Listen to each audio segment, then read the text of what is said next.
After nearly 11 hours of debate, the Texas House finally granted initial approval for its version of school vouchers. The House lawmakers made changes to Senate Bill 2, which created the structure for education savings accounts.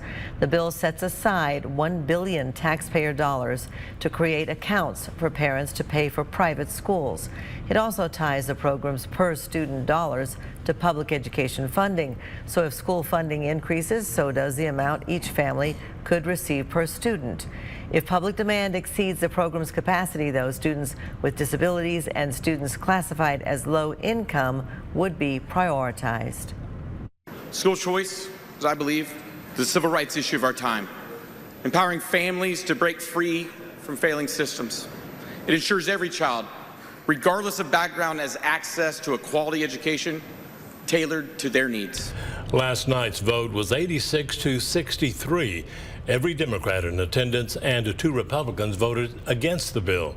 The legislation now heads to a conference committee where a final version of the bill will be negotiated behind closed doors. With ESAs attached to school funding, the House also passed an $8 billion bill to bolster public schools.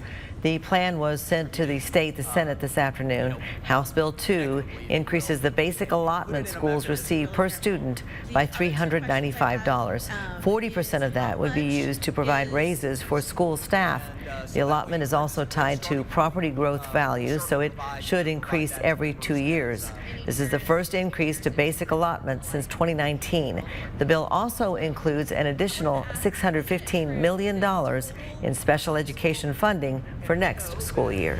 Speaker of the Texas House and Lubbock Representative Dustin Burrows praised his chamber after it wrapped up last night's vote, calling it a historic chapter for education in Texas. He said both House Bill 2 and Senate Bill 2 will work together to, quote, meaningfully improve the overall education ecosystem in Texas.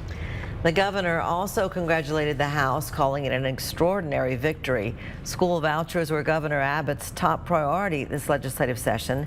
In his statement, Abbott said he will swiftly sign the bill into law once it reaches his desk, adding it will, quote, put Texas on a pathway to becoming the best state in America for educating our kids. Even the president jumped in on the praise for the Texas House today. President Trump posted to social media saying he strongly endorsed school choice and calling it a gigantic victory for students and parents in the great state of Texas. President Trump also repeated his plan to send education back to the states where, in his words, it belongs.